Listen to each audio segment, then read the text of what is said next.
नमस्ते बच्चों। आज के इस वीडियो में हम लोग पढ़ने वाले हैं प्रेजेंट इंडेफिनिट टेंस के बारे में। वीडियो को देखने के बाद आप सीख जाएंगे कि प्रेजेंट इंडेफिनिट टेंस के सेंटेंसों का ट्रांसलेट कैसे करते हैं। तो आइए वीडियो को शुरू करते हैं और हम लोग बिल्कुल शुरुआत से सीखते हैं। तो आज की वीडियो में दोस्तों प्रेजेंट इंडेफिनिट टेंस के बारे में हम लोग बिल्कुल शुरू से पढ़ने वाले हैं और इसके अंतर्गत 4 प्रकार के जो सेंटेंस होते हैं, जैसे कि अफर्मेटिव सेंटेंस हो गया, नेगेटिव सेंटेंस, इंटरोगेटिव सेंटेंस और इंटरोगेटिव नेगेटिव सेंटेंस, इनका ट्रांसलेशन करना हम लोग इस वीडियो में सीखने वाले हैं। तो सबसे पहले यहाँ पे हम लोग समझेंगे कि प्रेजेंट इंडेफिनिट टेंस की पहचान क्या होती है, यानी कि इनके सेंटेंसों को हम लोग कैसे पहचानेंगे। तो प्रेजेंट इंडेफिनिट टेंस के सेंटेंसों को पहचानने के लिए, यानी प्रेजेंट इंडेफिनिट टेंस के सेंटेंसों के लास्ट में ता है, ती है, ते हैं, इस तरीके के अगर वर्ड मिलते हैं तो वहाँ पे क्या होगा, प्रेजेंट इंडेफिनिट टेंस होगा। तो हमने क्या सीखा, कोई भी हिंदी का सेंटेंस है उसके लास्ट में अगर हमको ता है, ती है, ते है दिख रहा है तो वो कौन सा टेंस होगा, प्रेजेंट इंडेफिनिट टेंस होगा। जैसे कि मान लीजिए इस सेंटेंस में हम लोग देखेंगे वह स्कूल जाता है, तो इसके लास्ट में क्या है, ता है। सेकंड सेंटेंस है हम गाना गाते हैं, तो इसके लास्ट में क्या है, ते हैं। तो इससे पता चल रहा है कि कौन सा टेंस है, तो ये टेंस है तुम्हारा present indefinite tense. Present indefinite tense के अगर अफर्मेटिव सेंटेंस तुम्हारे सामने आते हैं, उनको ट्रांसलेट करने का कोई नियम होगा। अब देखो, अफर्मेटिव सेंटेंस को हम लोग हिंदी में बोलते हैं सकारात्मक वाक्य। तो ये सेंटेंस एकदम सिंपल में लिखे होते हैं, इसमें कोई भी नहीं वर्ड और क्या वर्ड नहीं आता है। जैसे कि वह स्कूल जाता है, एकदम सिंपल वाक्य है। तो इस तरीके से हम लोग पहचान लेंगे कि ये अफर्मेटिव सेंटेंस है। अब अगर इस तरीके सेंटेंस आते हैं तो हम लोग ट्रांसलेट कैसे करेंगे। तो ट्रांसलेट करने के लिए आपको याद रखना होगा सब्जेक्ट प्लस वर्ब की फर्स्ट फॉर्म प्लस यस या ईएस, यानी कि वर्ब के साथ यस या ईएस लगाएंगे प्लस ऑब्जेक्ट। लेकिन ये कब होगा, जब तुम्हारा सब्जेक्ट सिंगुलर रहेगा तब। अगर सब्जेक्ट प्लूरल है तो क्या करेंगे, तो उसके लिए सेकंड स्ट्रक्चर का यूज़ करना है, यानी कि सबसे पहले सब्जेक्ट लिखना होगा, फिर वर्ब की फर्स्ट फॉर्म, फिर ऑब्जेक्ट। ये स्ट्रक्चर प्लूरल सब्जेक्ट के लिए, यानी कि अगर सब्जेक्ट तुम्हारा प्लूरल है, बहुवचन है, तो उसके लिए इस स्ट्रक्चर का यूज़ करना है। और जब सिंगुलर सब्जेक्ट है उसके लिए इस स्ट्रक्चर का यूज़ करना है। तो यहाँ पे हमारे पास 2 सेंटेंस हैं। आइए 2 सेंटेंसों की सहायता से हम लोग सीखते हैं। जैसा यहाँ पे है पहला सेंटेंस, वह स्कूल जाता है। तो यहाँ पे वह शब्द कैसा है, तो वह की अंग्रेजी क्या हो जाएगी, ही हो जाएगी। तो इस सेंटेंस में सब्जेक्ट क्या है, वह है, तो वह की अंग्रेजी क्या हो जाएगी, ही हो जाएगी। उसके बाद वर्ब आपको लिखना है। वर्ब क्या है, जाना, यानी कि जाना क्या है, वर्ब। तो जाना की अंग्रेजी क्या होती है, गो। लेकिन इसके साथ आपको क्या लिखना है, यस या फिर यस, क्योंकि सब्जेक्ट तुम्हारा सिंगुलर है। एक लड़का होगा कोई, वह स्कूल जाता है, कोई एक ही लड़का होगा स्कूल जाता है, ठीक है। तो यहाँ पे सब्जेक्ट हमने लिखा ही, उसके बाद वर्ब लिखा। अब वर्ब के साथ यस जोड़ें या फिर ईएस, तो ओ आया है लास्ट में, इसलिए हम लोग ईएस जोड़ेंगे, ईएस, ही गोस। उसके बाद तुमको ऑब्जेक्ट लिखना है, ओ बी का मतलब है ऑब्जेक्ट। तो ऑब्जेक्ट यहाँ पे क्या है, स्कूल जाना, यानी कि इसका उद्देश्य क्या है, कहाँ पे जाएगा, वह जाता है कहाँ, school, goes to school. Second sentence तुम्हारा क्या है, हम गाना गाते हैं। तो यहाँ पे सब्जेक्ट क्या है, हम, यानी किसके बारे में बात चल रही, हमारे बारे में। तो हम गाना गाते हैं, तो यहाँ पे सब्जेक्ट हो जाएगा हम। हम की अंग्रेजी क्या होती है, वी होती है, क्या होती है, वी। तो लिखेंगे वी, हमने सब्जेक्ट लिख लिया। और यहाँ पे सब्जेक्ट हमारा प्लूरल है, यानी कि बहुवचन है। तो प्लूरल के लिए इस वाले स्ट्रक्चर का यूज़ करना है, यानी कि सब्जेक्ट पहले लिखना है, उसके बाद वर्ब की फर्स्ट फॉर्म को लिखेंगे। वर्ब की फर्स्ट फॉर्म, वर्ब क्या है, गाना। तो काहे माने गाना होता है, सिंग माने गाना होता है, सिंग। क्या गा रहा है, गाना गा रहा है, ठीक है। तो यहाँ पे गाना की अंग्रेजी क्या हो जाएगी, सॉन्ग, सिंग अ सॉन्ग। ये तुम्हारा क्या है, ऑब्जेक्ट है। अ सॉन्ग क्या है, तुम्हारा ऑब्जेक्ट है, ठीक है। तो इस तरीके से आपको ट्रांसलेट करना है, इन दोनों स्ट्रक्चर का यूज़ आपको करना है। सिंगुलर के लिए ये लगाना है, प्लूरल के लिए ये लगाना है। उम्मीद करते हैं दोस्तों कि आप अफर्मेटिव सेंटेंस का ट्रांसलेट आसानी से कर सकते हैं। तो आइए सीखते हैं हम लोग नेगेटिव सेंटेंसों का ट्रांसलेट कैसे करेंगे। अब देखिए यहाँ पे हम लोग पढ़ने वाले हैं नेगेटिव सेंटेंस के लिए, यानी नेगेटिव सेंटेंस का ट्रांसलेट कैसे करते हैं। नेगेटिव सेंटेंस पहचानने का बहुत आसान तरीका है, यानी सेंटेंस के बीच में नहीं वर्ड आता है, तो इस तरीके के शब्द अगर आते हैं सेंटेंस के बीच में तो आप पहचान लोगे कि वहाँ पे नेगेटिव सेंटेंस है। लेकिन टेंस पहचानना हो तो हम लोग कैसे पहचानेंगे? टेंस के लास्ट में हमने तुमको क्या बताया था कि अगर कोई टेंस पहचानना है तो उसके लास्ट के शब्दों को देखेंगे। प्रेजेंट इंडेफिनिट टेंस के अंत में क्या होता है? ता है, ती है, ते हैं, इस तरीके के वाक्य आते हैं। तो यहाँ पे ती है, यहाँ पे ते हैं, तो हमने पहचान लिया कि प्रेजेंट इंडेफिनिट टेंस है। लेकिन सेंटेंस कौन है? सेंटेंस तुम्हारा नेगेटिव, क्योंकि यहाँ पे नहीं वर्ड आया है। इसलिए नेगेटिव सेंटेंस का ट्रांसलेट करने के लिए हम लोग किस स्ट्रक्चर का यूज़ करेंगे? सबसे पहले आपको सब्जेक्ट लिखना होगा, फिर डू या फिर डस लिखेंगे, फिर नॉट लिखेंगे, फिर वर्ब की फर्स्ट फॉर्म, फिर ऑब्जेक्ट लिखेंगे। लेकिन डू या डस कहाँ लिखेंगे? नोट में हमने कुछ लिख रखा है, एक वचन कर्ता के साथ डस तथा बहुवचन कर्ता के साथ डू लिखते हैं। यानी एक वचन कर्ता होगा तो उसके साथ डस का यूज़ करेंगे, अगर बहुवचन कर्ता होगा तो उसके साथ डू का यूज़ करेंगे। आइए एग्जाम्पल की मदद से हम लोग समझते हैं। पहला सेंटेंस हमारा क्या है? मोहिनी भोजन नहीं पकाती है। ये हमारा पहला सेंटेंस है। अब सेंटेंस में सब्जेक्ट क्या है? मोहिनी, क्योंकि मोहिनी के बारे में बातें चल रही हैं। मोहिनी भोजन नहीं पकाती है, तो यहाँ पे सब्जेक्ट को पहले लिखेंगे, मोहिनी। अब देखिए यहाँ पे डू लिखें या फिर डस, तो मोहिनी एक है या बहुत सारी मोहिनी है? किसी एक मोहिनी के बारे में बातें चल रही हैं, तो यानी कि मोहिनी एक ही है। तो एक वचन कर्ता के साथ डस का प्रयोग करना है, तो लिखेंगे मोहिनी डज। फिर नहीं वर्ड आ गया, उसके लिए हम लोग नॉट का यूज़ करेंगे, डस नॉट। उसके बाद यहाँ पे हम लोग क्या लिखेंगे? वर्ब। वर्ब क्या है? पकाना। पकाने की अंग्रेजी क्या होती है? कुक। कुक मीन्स क्या होता है? पकाना, तो लिखेंगे डस नॉट कुक। क्या पका रही है? तो खाना पका रही है। ऑब्जेक्ट क्या है? यानी कि भोजन पका रही है, ठीक है। तो यहाँ पे उद्देश्य क्या हो जाएगा? भोजन पकाना। भोजन की इंग्लिश क्या हो जाएगी? फूड। बस हो गया तुम्हारा ट्रांसलेट। इसी तरीके से आपको करना है। सेकंड वाला सेंटेंस हमारा क्या है? वे पुस्तक नहीं पढ़ते हैं। अब देखिए यहाँ पे पहले आपको सब्जेक्ट लिखना होगा। सब्जेक्ट क्या है? वे है। तो वे की अंग्रेजी क्या होती है? दे। दे मीन्स क्या होता है? वे।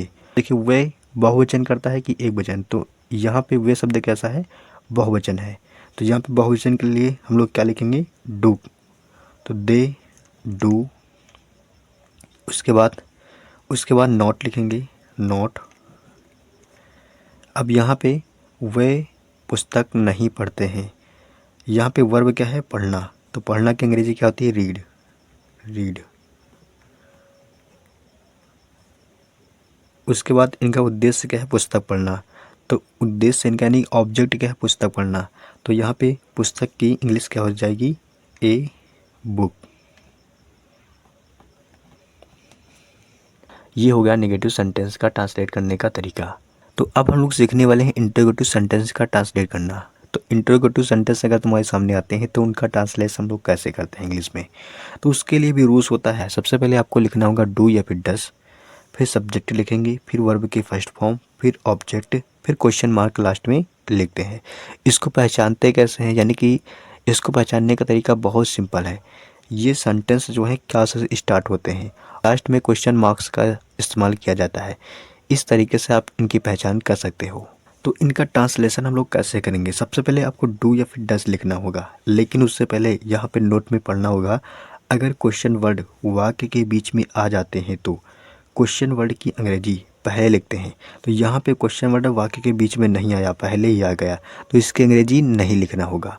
अगर क्वेश्चन वर्ड वाक्य के बीच में आता है तभी उसकी अंग्रेजी हम लोग पहले लिखेंगे, अन्यथा नहीं लिखेंगे। तो यहाँ पे नोट वाला पॉइंट आपको ज़रूर याद रखना है कि अगर क्वेश्चन वर्ड वाक्य के बीच में आ जाते हैं तो क्वेश्चन वर्ड की अंग्रेजी पहले लिखते हैं। ये बात आपको ज़रूर से ज़रूर याद रखना है इंटरोगेटिव सेंटेंस का ट्रांसलेट करते समय। यहाँ सेंटेंस क्या है तुम्हारा?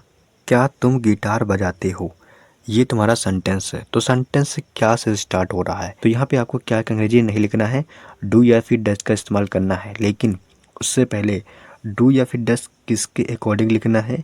तो डू या डस सब्जेक्ट के अकॉर्डिंग लिखना है। अगर एक वचन करता है तो उसके साथ डस का इस्तेमाल, अगर बहुवचन करता है तो उसके साथ डू का प्रयोग करना है। अब यहाँ पे क्या तुम शब्द कैसा है? तुम शब्द बहुवचन में आता है, तो यहाँ पे बहुवचन तुम है, तो इसके लिए हम लोग क्या लिखेंगे? डू लिखेंगे। तो पहले आपको लिखना होगा डू, उसके बाद सब्जेक्ट लिखेंगे क्योंकि यहाँ पे है सब्जेक्ट। सब्जेक्ट है तुम्हारा तुम की अंग्रेजी होती है यू, तो लिखेंगे यू। उसके बाद यहाँ पर लिखना है वर्ब की फर्स्ट फॉर्म। वर्ब की फर्स्ट फॉर्म बजाना, काहे मीन्स बजाना होता है, तो प्ले मीन्स होता है बजाना। यानी कि तुम लोग जैसे म्यूजिक प्ले करते हो तो वहाँ पे लिखा रहता है प्ले, तो प्ले मीन्स क्या होता है बजाना। तो प्ले वर्ब की फर्स्ट फॉर्म लिखेंगे do you play, do you play. उसके बाद यहाँ पे इसका उद्देश्य क्या बजाना, गाना तो है नहीं, गिटार बजाना है। यानी इसका उद्देश्य क्या है, गिटार बजाना। ऑब्जेक्ट क्या है, गिटार बजाना। तो क्या हो जाएगा, द गिटार, GUITER। और लास्ट में तुम्हें क्वेश्चन मार्क्स ज़रूर लगाना है, ठीक है, नहीं तो तुम्हारा सेंटेंस गलत माना जाएगा। तो इस तरीके से इन सेंटेंसों का ट्रांसलेट हम लोग कर सकते हैं। उम्मीद करते हैं आपको इंटरोगेटिव सेंटेंस का ट्रांसलेट करना भी आ गया होगा। तो अब हम लोग सीखने वाले हैं इंटरोगेटिव नेगेटिव सेंटेंस जो आते हैं उनका ट्रांसलेशन कैसे बनाएंगे। जैसे कि मान लीजिए क्या वह क्रिकेट नहीं खेलता है, तो यहाँ पे इंटरोगेटिव भी है, यानी क्या से सेंटेंस भी शुरू हुआ है और नहीं वर्ड भी आ गया है, तो इसको बोलते हैं इंटरोगेटिव नेगेटिव सेंटेंस। ये तुम्हारा पहचानने का तरीका है, इस तरीके से आप पहचान सकते हैं। तो इनका ट्रांसलेशन कैसे बनाएंगे, इनका ट्रांसलेशन बनाने के लिए आपको इस स्ट्रक्चर का यूज़ करना है, यानी कि इस फार्मूले का यूज़ करना है। सबसे पहले आपको डू या फिर डज लिखना होगा, लेकिन सब्जेक्ट के अकॉर्डिंग लिखना होगा। यहाँ पे सब्जेक्ट क्या है, वह, वह एक वचन होता है, तो एक वचन के लिए हम लोग यूज़ करेंगे डज, डज।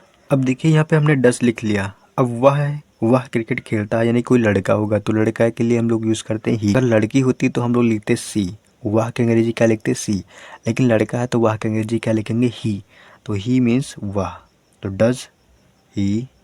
उसके बाद यहाँ पे नॉट लिखना है, नॉट लिखेंगे।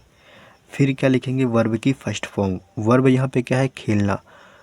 काहे मीन्स खेलना होता है, प्ले मीन्स होता है खेलना, प्ले। वर्ब की फर्स्ट फॉर्म ने लिख लिया। इसका ऑब्जेक्ट क्या है, उद्देश्य क्या है। अगर हम लोग इस सेंटेंस में देखेंगे क्या खेल रहा है, तो आंसर निकल के आएगा क्रिकेट। तो यहाँ पे डज ही नॉट प्ले, क्या लिखेंगे, क्रिकेट, क्रिकेट। लास्ट में क्वेश्चन मार्क्स का यूज़ करेंगे, हो गया तुम्हारा सेंटेंस। आइए सेकंड सेंटेंस हम लोग देखते हैं। सेकंड सेंटेंस हमारा है वे फुटबॉल क्यों नहीं खेलते हैं। तो बीच में तुम्हारा क्या आ गया, क्वेश्चन वर्ड आ गया। तो हमने तुमको नोट में क्या पढ़ा था अभी, इससे पहले, आइए इससे पहले दिखा देता हूँ। इससे पहले हमने क्या आपको पढ़ा था कि अगर क्वेश्चन वर्ड वाक्य के बीच में आ जाते हैं तो क्वेश्चन वर्ड की अंग्रेजी पहले लिखते हैं। तो यहाँ पर क्वेश्चन वर्ड वाक्य के बीच में आ गया तो इसकी अंग्रेजी हम लोग पहले लिखेंगे, यानी कि तुम्हें क्योंकि इंग्लिश पहले लिखना होगा, बाकी सेम रूल वही रहेगा। तो यहाँ पे क्योंकि अंग्रेजी पहले लिखेंगे। क्योंकि अंग्रेजी क्या होती है, वाई, तो लिखेंगे वाई। उसके बाद तुम्हें डू या फिर डस लिखना होगा। डू डस किसके अकॉर्डिंग लिखेंगे, सब्जेक्ट के। तो सब्जेक्ट यहाँ पे है वे, वह शब्द क्या है, बहुवचन है, अभी हमने बताया है। तो यहाँ पे क्या लिखेंगे, वाई डू। उसके बाद दे, वेक इंग्लिश दे। उसके बाद यहाँ पे क्या लिखेंगे, नॉट, किसका यूज़ करेंगे, नॉट, नॉट। उसके बाद यहाँ पे वर्ब की फर्स्ट फॉर्म लिखेंगे। वर्ब की फर्स्ट फॉर्म यहाँ पे वर्ब क्या है, खेलना। तो काहे मीन्स खेलना था, प्ले मीन्स खेलना, प्ले। उसके बाद हम लोग लिखेंगे ऑब्जेक्ट, यानी क्या खेल रहा है, फुटबॉल खेल रहा है।